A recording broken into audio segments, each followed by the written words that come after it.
Saya ingin menanyakan itu lebih lanjut karena ketika banyak orang yang ragu dan tetap ragu pada Pak Prabowo akan menegakkan hukum dan mengembangkan demokrasi, Pak Mahfud dalam berbagai kesempatan selalu mengatakan masih memiliki harapan kepada Pak Prabowo. Apa yang mendasari harapan itu, Pak?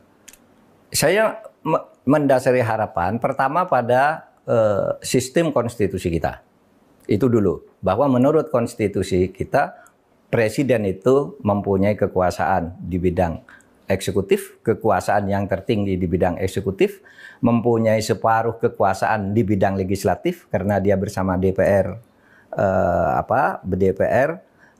menjadi lembaga legislatif. Itu pada sudut sistem ketatanegaraan, sistem konstitusi. Yang kedua, sudut personalnya Prabowo. Prabowo ini menurut saya, menurut pengalaman saya, punya modal yang cukup untuk bisa dipercaya, ya, menata ini. Karena yang lain sudah dikalahkan, gitu kan? Anies sudah kalah, Ganjar, dan saya nggak ada pilihan lain, Prabowo yang pilihan lain. Prabowo harapan yang kita kita. menjadi presiden kita. Dan Ya. kita letakkan ini kekuasaannya di bawah konstitusi. Ya. Kita dorong untuk tidak takut kepada siapapun. Saya selalu mengatakan dia punya modal untuk itu. Dia Sabta Margais, dia nasionalis. Karena selama menjadi kerja di TNI, sumpahnya menjunjung Pancasila dan Undang-Undang Dasar, jujur, setia dan seterusnya, taat pada hukum dan seterusnya. Nah itu modal bagi dia dan itu personal bagi dia, pengalaman karir politiknya. Lalu saya juga kenal komitmen-komitmen pribadinya. Komitmen pribadinya itu bisa dibaca di kampanye tahun 2024, kampanye tahun 2019, juga kampanye di tahun 2024 ini 3 kali pilpres. Dia selalu mengkampanyekan demokrasi dan penegakan hukum. Ada nggak pengalaman pribadi Pak Mahfud dengan Pak Prabowo sehingga Bapak yakin bahwa dia memiliki ini pribadi.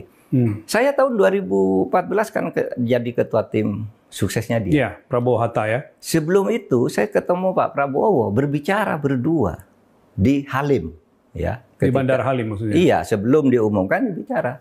Bapak, saya setuju mendukung Bapak. Bukan karena apa-apa, tapi pilihan strategi penataan Indonesia aja Pak Jokowi itu populisme, gerakannya ke bawah, oke rakyat, tapi saya lebih suka strukturalisme seperti Bapak. Yang ditertibkan ini pejabat-pejabat dan lembaga-lembaga, saya bilang. Organisasinya sudah ada, tapi pejabat-pejabatnya dalam arti struktural ini banyak yang tidak beres. Nah, kita tangani ini.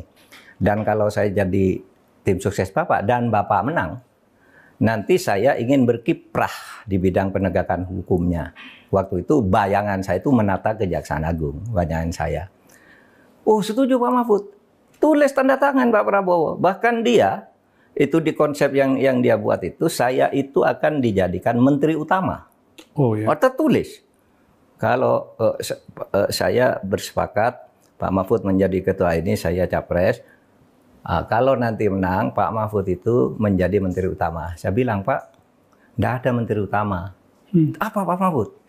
Menko. Nah, dicoret tangan dia tulis, menteri koordinator. Di bidang nanti nangani masalah-masalah hukum. Dan kemudian pada waktu itu, karena saya waktu itu orang NU, dan ikutlah membicarakan menteri agama yang dari NU. Oh, setuju Pak Mahfud, tapi ini ya, nanti catatan. Tambah catatan lagi di tantangan dia. Dengan catatan, nanti ini akan secara final dikonsultasikan dengan Kiai Akil Siroj. Ketua Umum PBNU. Sebagai Ketua Umum PBNU.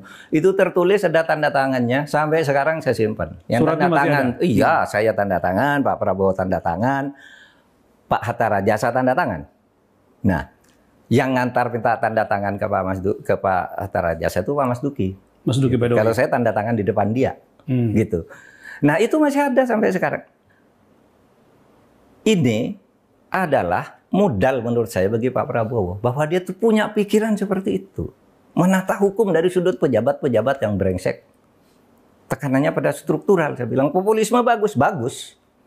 Dan rakyat lebih suka populisme karena ternyata milih Pak Jokowi kan. Tapi seumpama Pak Prabowo menang waktu itu kan lebih pada penegakan hukum sebagai sistem.